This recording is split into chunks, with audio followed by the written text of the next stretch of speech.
Welcome to Matchpack, your weekly statistical guide ahead of a full weekend of Premier League action. 40 games have been played with Huddersfield Town, the last team this season to concede a goal. At the other end, 28 goals were scored in the last match week, taking the total tally to 101. We've seen over 35,000 passes in the first 40 games. Manchester City the most successful when it comes to accuracy with 88%. And there's been a first managerial departure. After 77 days in charge, Crystal Palace parted ways with Frank de Boer, the shortest permanent tenure in terms of games. Chelsea versus Arsenal.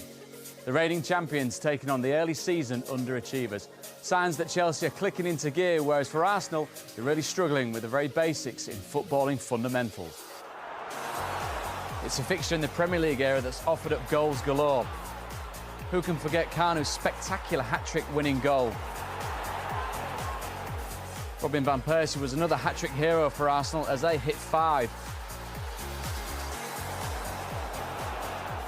It was a 6-0 battering at the Bridge for Arsene Wenger's 1000th game in charge.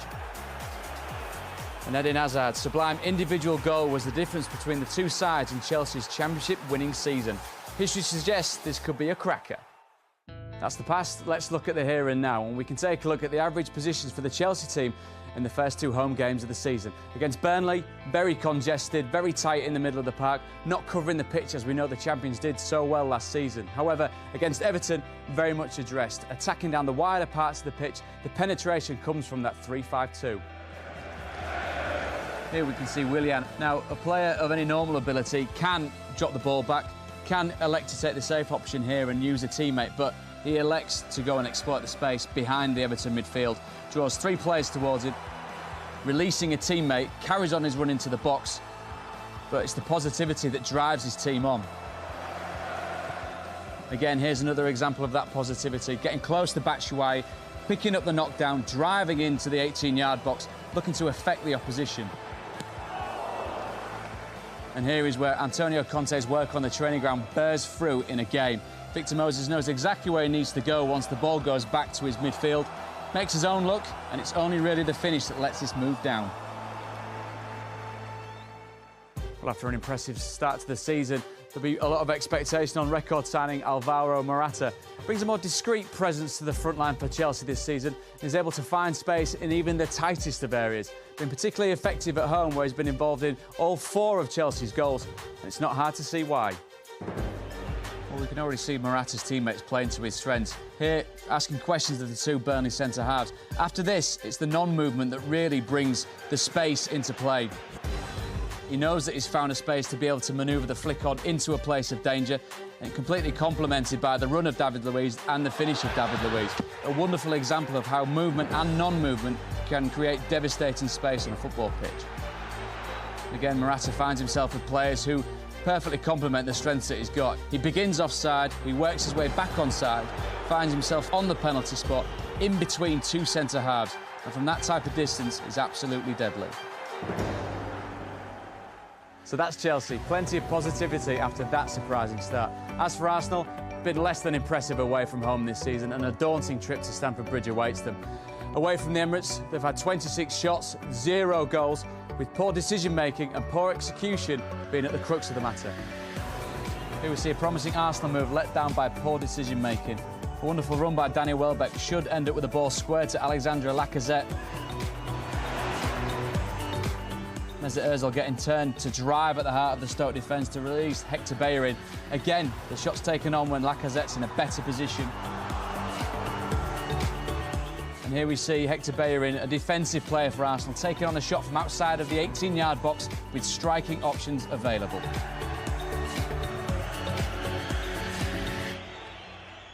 Well, not only have they failed to score, Arsenal have struggled defensively away from home this season, conceding 5 goals in 2 away games. This is the most they've conceded in 2 away games at the start of a season for 6 years. Could it be a problem tactically, or is it down to communication? Here we have Arsenal away at Liverpool, undone by a lack of communication. Mesut Ozil doesn't know that Jordan Henderson is snapping at his heels. Henderson racing forward, and Arsenal just glad that it's not Daniel Sturridge on the end of the through ball. That Nacho Monreal, the last man here, trying to take on Mo Salah, one of the quickest players in the Premier League. A lack of options going forward, a lack of movement ahead, means he has to take the chance and almost gets punished. Here we see them absolutely all over the place when it comes to engaging the opposition. Rob Holding looks to go against Emre Can on halfway. He has two options here. He can either win the ball or take the man. Unfortunately, he ends up doing neither. Liverpool, again, straight into the attack. The back three are all over the place for Arsenal. Facing away from the opposition, not knowing who to pick up, where to pick up. And when we look at the back post, Laurent Koscielny ends up with two men. Sturridge is the man that ends up scoring.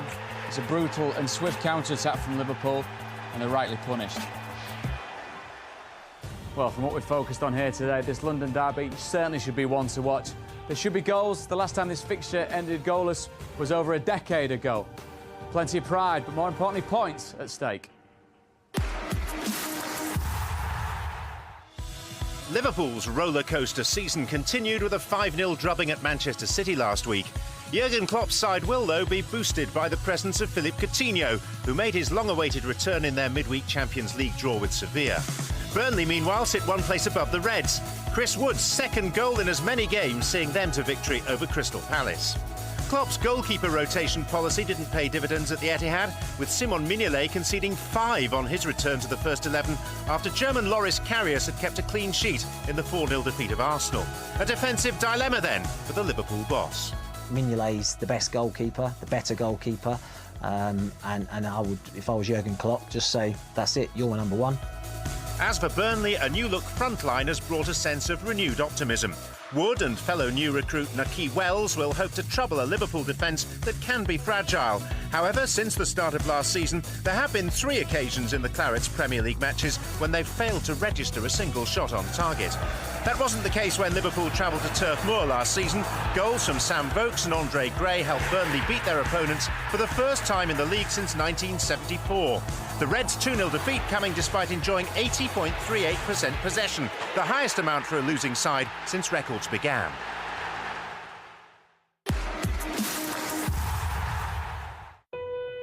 After so much expectation, the latest episode of the Crystal Palace managerial merry-go-round came to an abrupt end with the sacking of Frank de Boer after just 77 days. His 4 games in charge constituted the shortest reign of any permanent manager in Premier League history. 4 defeats without a single goal sealed de Boer's departure, and with 165 goals scored in the top flight since Palace last found the net, was the writing already on the wall. I'm surprised so soon. I would have imagined, or I would have expected it maybe 2 games, 3 games down the line to make it 6 or 7. If it was a bad run, then yeah, you've got to go. But for a Premier League manager to get sacked after 4 games, I think it's a bit of a farce, to be honest. The Eagles have turned to Roy Hodgson to improve their fortunes, starting with the visit of Southampton. But with a 35% win ratio in the Premier League, does the former Fulham and Liverpool boss have the right pedigree to steady the ship? Well, Roy knows the game. You know, he's going in at Palace. They've had a bit of a stinking start. 4 losses, no goals. Fans are getting restless. And they're getting a hard time from all and sundry. So they've gone safe. They've gone to the to a man that knows the game very well, knows the Premier League inside out. One player that needs to perform is Christian Benteke. The Belgian got 2 goals in his team's 3-0 victory the last time these sides met at Selhurst Park. But having scored 15 times last season, the forward has yet to find the net in this campaign. I'd love to play against Christian Benteke now because he doesn't fear me at all. Defenders don't fear him. That's what he needs to bring back to his game. He's got everything, left foot, right foot. He's got possibly the best leap as a centre forward when it comes to heading. I've not seen any of that whatsoever this season. If he gets his head down and he works hard and does what he's good at, naturally, Palace will have a better chance of getting out of the mess they're in. Another player who could benefit from a new man at the helm is club captain Jason Puncheon. The midfielder boasts an impressive assist tally, a club record 17 for Palace in the Premier League, ahead of the likes of Yannick Bolasie and Wilfried Zaha. I like Jason Puncheon. I think he's been very, very consistent over the years he's played football, whether it be in the Championship or in the Premier League. He hasn't had a lot to find. He hasn't had a lot to play with in regards quality in and around him. And I find it pretty frustrating for him that he can't play the game that he's good at. Further up the pitch in the final third, I think he's defending far too much. Despite that defeat last season, Southampton have netted 14 Premier League goals against the Eagles since their return to the Premier League in 2012-2013, the third highest amount of any team currently in the competition. They'll need star striker Manolo Gabbiadini to rediscover the form he showed earlier in the year, scoring 4 goals in his first 3 Premier League appearances. The Italian has 1 goal this season and has been short of service. No, he's not getting enough service. I think Gabbiadini, when served, when crosses are coming in, those little filter balls down by the side of the centre-half shoulders, he'll score goals. He just hasn't had what we call, he hasn't had the chance to miss because there's no chances being created for him. The more you miss, the more you score. Palace have already conceded 7 Premier League goals this season, but at the same stage of the competition back in 2014, they'd shipped 1 more, but still managed a 10th place finish. Hodgson will look for similar improvements. On any given day, you can have a bad day. It's just that they've had 4 of them this season. I think they are better than what they are showing, without a doubt. They're slightly in disarray. They're not defending as a 3 or a 4 or a 5 at the moment, because they're all over the place. I think you've got to have a system defensively that works for you. Southampton go into this game in search of points, having secured just 1 Premier League victory so far this season. But after a turbulent week, the Palace faithful will hope their side's fortunes and form are about to improve following the appointment of their 4th manager in just over 8 months.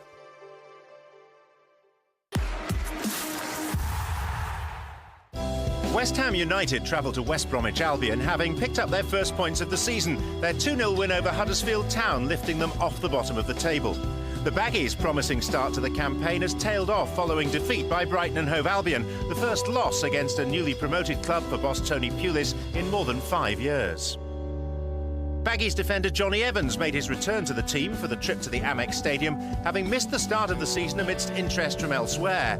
Manchester City and others reportedly made bids for the influential Ulsterman, but Pulis will be pleased to have retained the services of his skipper. I think he's good on the ball, and I think he's a homegrown talent as well, and I think that a lot of clubs need that in your squad as well. The West Ham players will be keen to make an impression of their own in a bid to strengthen Slaven Bilic's position at the helm. The East London outfit have won 29 league games since the Croatian took over in 2015, though their win percentage this season currently stands at just 25%. One of those victories came in this clash 2 seasons ago. Sheku Kouyate's header opened the scoring before Mark Noble's double extended their unbeaten streak to 10 league matches. The 3-0 win sent the Hammers up to 5th in the league, but ultimately they ended the season in 7th place.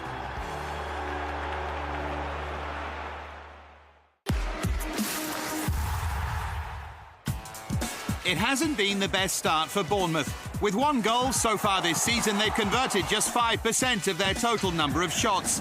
In their 3-0 defeat to Arsenal, the Cherries didn't register an attempt until the second half. It's been a frustrating season so far for Jermaine Defoe, who's only had 1 shot on target in the 4 games he's played, a contrast to this time last campaign when he'd already scored 2 goals. Manager Eddie Howe admits his side's performances are a cause for concern, not only because of the lack of goals, but also in defence. The 3 they conceded to the Gunners last weekend has taken their tally to 8. Only West Ham United have shipped more since the start of the campaign. They'll hope that number doesn't rise on Friday evening as they host a fellow South Coast team. Especially as their opponents Brighton and Hove Albion scored their first 3 Premier League goals last weekend to secure a first win in the competition. They recorded 6 shots on target during their emphatic win over West Bromwich Albion, as many as they'd had in their first 3 Premier League games. Manager Chris Hughton will hope they can maintain that attacking intent for the rest of the season, especially with the variety of goals scored. 1 with the left foot, 1 with the right, and a header to round up a near-perfect afternoon. And these statistics show that they grew in confidence during the game as the goals were scored in a 20-minute spell either side of the break. Now they're off the mark, the Seagulls will look to soar.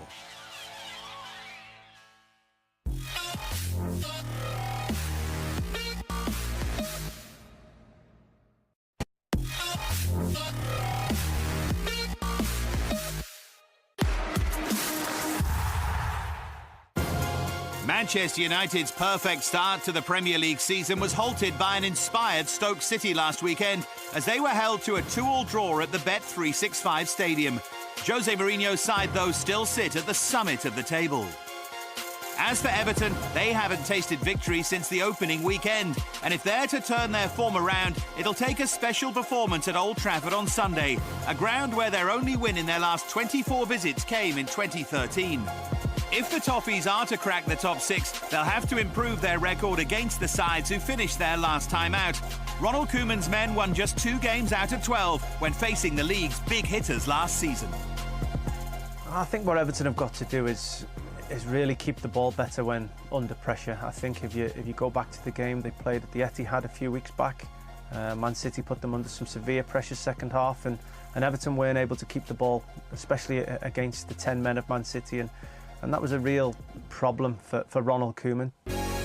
2 men eager to impress this weekend will be Romelu Lukaku and Wayne Rooney. The pair swapped clubs over the summer and have both hit the ground running for their new teams. Lukaku has scored 4 goals in his first 4 league games for the Red Devils. No player has more at that stage of his Manchester United Premier League career. Rooney, on the other hand, has 2 goals to his name, netting the winner against Stoke and scoring his 200th Premier League goal against Manchester City. They've both had massive impacts since they joined their respective clubs. Lukaku scored a good few goals already. Rooney already on the score sheet a couple of times. So, you know, it's been great for both of them. Pleased for both of them. I hope Wayne Rooney has the bigger impact, but I can see Lukaku potentially getting Man United the title, so I think long term it could be him.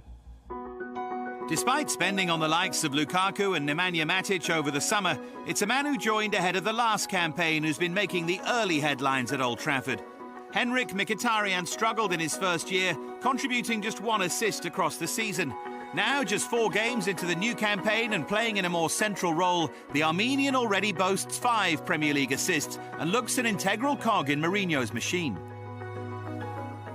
He's full of confidence, and you can see that in his play. He wants to get on the ball all over the field. I've seen him in deep areas and I've seen him in advanced areas, demanding the ball everywhere he goes. And, you know, when you've got a player like that, he just needs players to run off him, and United have become so pacey and so powerful, and Pogba and Lukaku, people determined to make the runs. Rashford, that, you know, Mkhitaryan's spoilt for choice at times. There's also an impressive contribution coming from the Old Trafford bench. Manchester United have scored 4 goals from substitutes so far, more than any other Premier League team. A vast improvement on the last campaign, where replacements contributed only 6 goals in the 38 league fixtures. I think their squad is near the top. I think if you look, they've got 11 players that could come in and replace the 11 that have been starting over the first couple of weeks, and, you know, potentially Zlatan is going to be back, you know, before Christmas, around Christmas time, which will be another great addition. And they've got many players to call on, top-class players. So I think Jose Mourinho has gone about rebuilding his squad really well. As you'd expect with a Jose Mourinho team, United are proving tough to break down. Since the turn of the year, they've conceded just 4 Premier League goals at home, fewer than any ever-present club in this calendar year. On the flip side, Everton have scored just 8 goals on the road in that time. Stoke, the only team who've been in the division for that period with a worse strike rate. Spurs at home, Atlanta away on the Thursday night, and Old Trafford on the Sunday, and it's a really difficult ask to go there full of the energy needed by Everton to get the 3 points. So I think Man United may take full advantage of that. Jose Mourinho will keep it tight. And it pains me to say, I think Man United may win 2-1. With his Tottenham Hotspur teammates taking centre stage, Christian Eriksen has been quietly adding to his side's goal tally. Since his Premier League debut in 2013, the Dane has played a part in 72 league goals for Spurs, the joint highest contribution by a midfielder in the competition during that time. His 32nd strike came in their 3-0 victory over Everton on Saturday to clinch just their 2nd win of the campaign. Runners-up last season, Mauricio Pochettino's side have been inconsistent so far this term. But their midweek Champions League win, their first home victory since their temporary switch to Wembley Stadium, should give them a boost ahead of Saturday, as they take on a Swansea City team who, despite failing to register a home win, have shown their battling qualities when on their travels this season. Paul Clement's side are one of 3 teams to have played 2 Premier League away games and kept a clean sheet in both, as many as they registered in the whole of last term. The South Wales side travelled to London off the back of a disappointing defeat to Newcastle United, which saw them drop to 15th place in the table. Their solitary Premier League win of the season also happens to be the only game in which they've scored, a 2-0 away victory at Crystal Palace last month.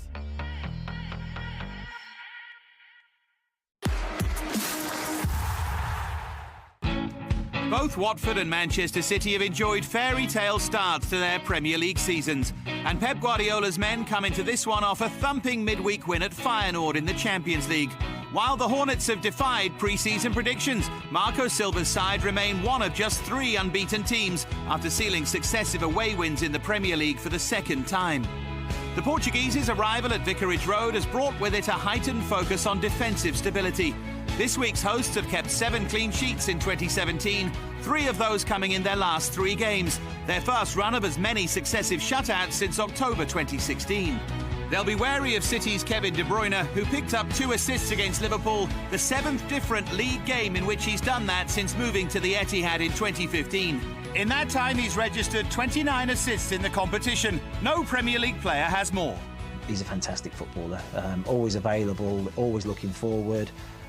He's got his range of passing, he scored goals from all over the pitch.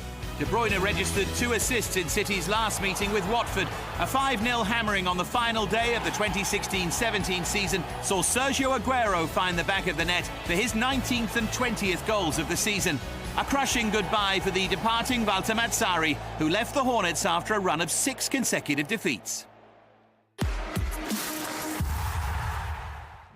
Huddersfield Town are a team intent on staying in the Premier League.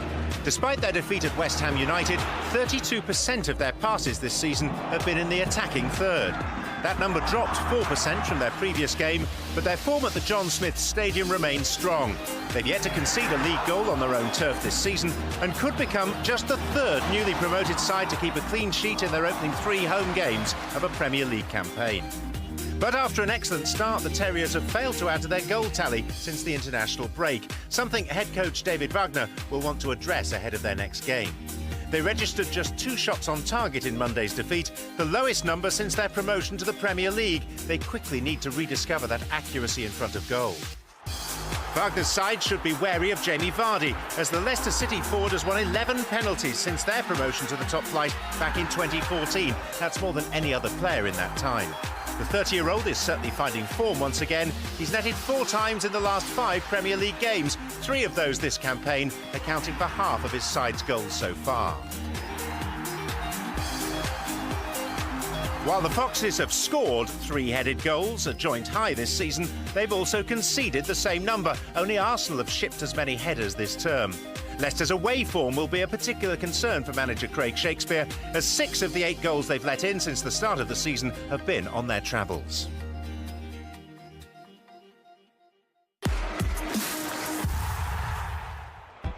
After a rocky return to the Premier League, Rafael Benitez's faith in a youthful Newcastle United side is starting to pay dividends. With an average age of 25 years and 223 days, the North East side have the youngest starting lineups in the top flight, with 2 of their players under 24 finding the back of the net in their last 2 games. Those goals contributed to Newcastle winning consecutive Premier League matches, something they hadn't achieved since December 2015. It certainly made up for the 2 defeats at the start of this new season. Hoping to go one step further, they return to St James's Park on Saturday in search of back-to-back home victories for the first time following their return to the top flight. They host Stoke City, who have a player who announced himself to the home faithful last weekend. Having already opened his account, Max Choupo-Moting's equaliser against Manchester United on Saturday meant he became the first midfielder to score a headed Premier League goal this term. His arrival on a free in the summer could be the best deal the Potters have done in some time. Stoke's point against the league leaders means they've only suffered 1 defeat this season, their best start in the top flight since 2013. However, Mark Hughes' side are still in search of their first away win. They had to wait until October for that last season, the first of only 4 victories on the road.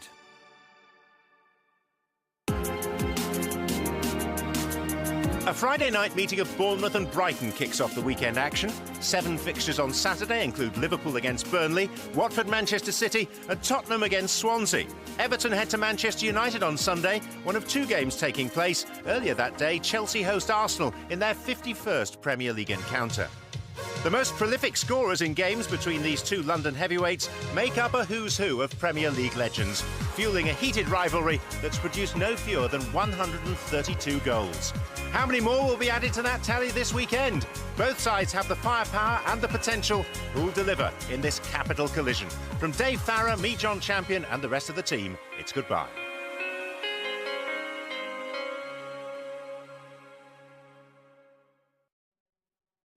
Like it? Share it.